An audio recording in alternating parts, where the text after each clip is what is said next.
Today is International Peace Day. So I am going to speak on concept of peace and relevance of peace. What we see today in society is conflict is pervasive. Everywhere, wherever you see conflict. And what are the factors responsible for conflict in society, conflict in individual's life? And if we look for answers, then we have to look into our philosophy and philosophical and theoretical discourse. If you ask me that why there are conflict, all types of conflict in society, then I will say why, because the conception of social justice is rooted in theory of conflict. And many of the philosophers, thinkers will agree and say that yes, to identify conflict and talking about conflict bring justice in the society. So this is a theoretical understanding and even a philosophical understanding of many philosophers who believed that talking about conflict will reach to the conception of justice.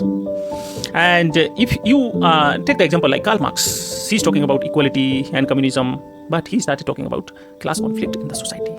Take Ambedkar, for example.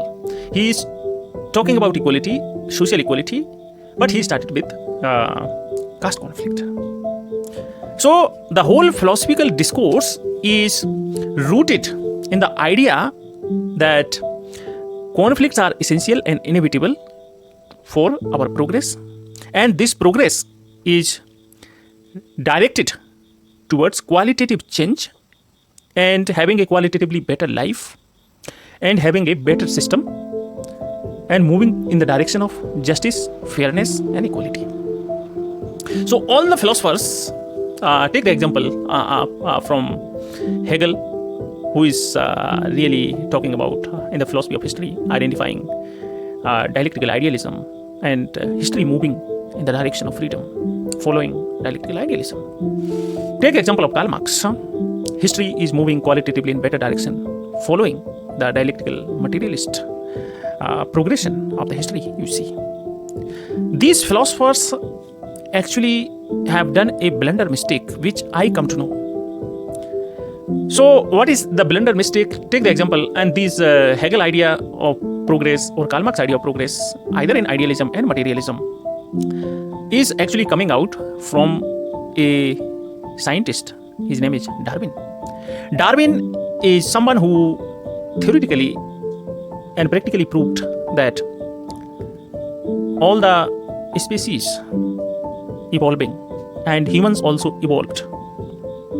And this evolution is a progression towards better. So human, what we are today, are actually the highest level of us, and we are making progress further. This idea has directly been influencing Hegel first and then Karl Marx from Hegel.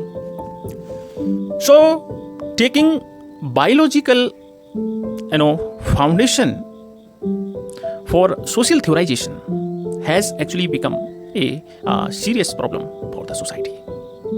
And I would even like to reflect upon, if we are looking for a resolution of the conflict in society, then in Indian philosophy, a theory that is very powerful and very accurate, that is theory of karma. But if theory of karma should have taken a structural form to explain the social condition of the human beings or present civilization, but it has not taken. Rather, Hindu priestly class, let's take it very clearly, has linked theory of karma with rebirth. And this linking with rebirth actually degenerated this theoretical conception, which many of the philosophers or thinker like Ambedkar will not agree.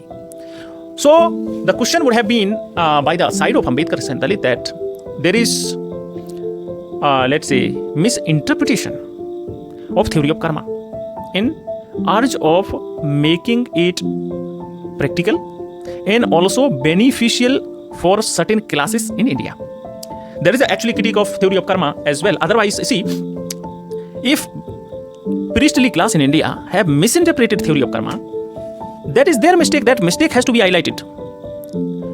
I will say even that there can be a conflict resolution approach by using theory of karma. And theory of karma has nothing to do with the karma in the previous birth, means of course, and fruits in this life. So theory of karma is actually a theory which is having both the school of thought of the epistemology, like rationalism and empiricism, if one is really having a correct understanding. And theory of karma explains both empiricism and rationalism. And this is where we can have a correct understanding of the conflict resolution and even explaining social inequality in the society. Explaining social inequality, not justifying social inequality in society. So what happened with theory of karma, that it has been used by priestly class to justify social inequality. But that is complete justifying it. Why? Linking this theory with the rebirth. And this is the problem which this problem becomes so big, or there is like a misunderstanding by the people who were translating text, let's say Sanskrit text or Pali Prakrit text. In that question I will not go, but on the serious note, theory of karma has what we think in theory of karma, what is the perception and explanation, or what we understand from theory of karma is not that which is in public domain, or many Hindu thinkers will explain and interpret. That is not. Absolutely, that is not.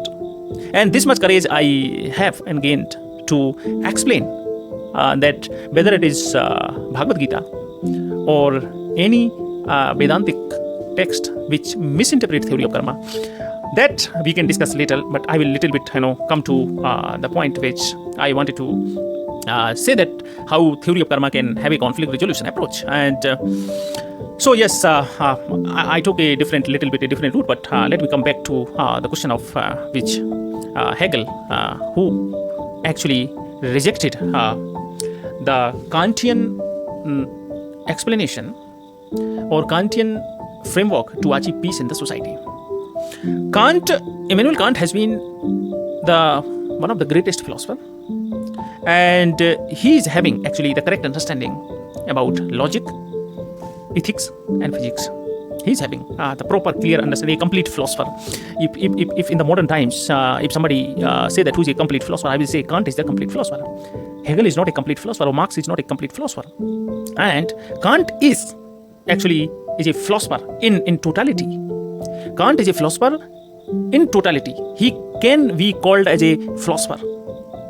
Why? Because you should have philosophy, should have consisting all the aspects. It's not take one aspect and you start doing philosophy. Like existentialist or anybody like Hegel or anyone like Karl Marx. These people have some philosophical understanding, but not a complete philosophical understanding. And Kant is remarkable in that. So, a philosopher will give his philosophy and also the conclusive remark. That is most important. And Kant, he is having a understanding of logic. He is also having understanding of practical logic. He is having the understanding of rationalism. He is also having understanding of empiricism. And then only he is concluding that to achieve a peaceful society, we have to have universal moral values. If we don't, we cannot achieve peace. So, can universal moral values, what he is talking about, they transcend time and space.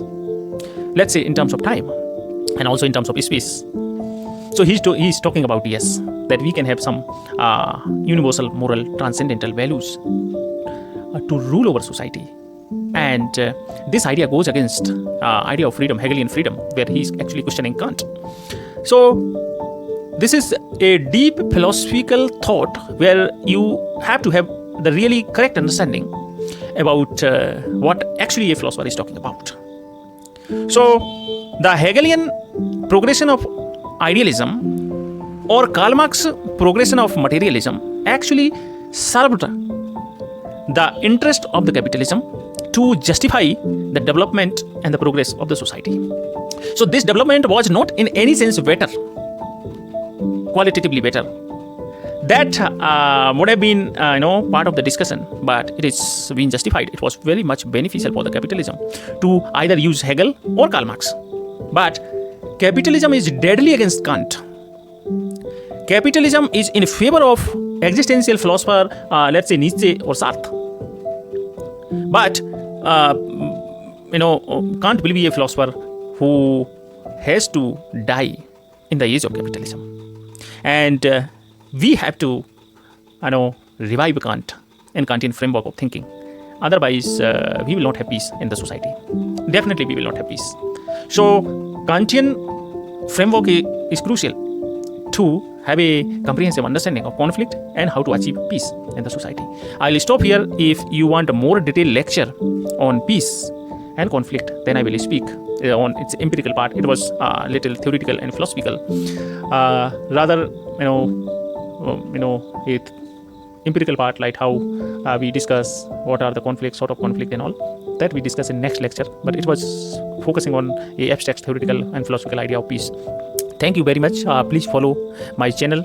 I'm getting less subscribers, followers. If you are interested in discussing any idea, then we can discuss very openly. Thank you very much. I would request you to follow the channel. Thank you very much.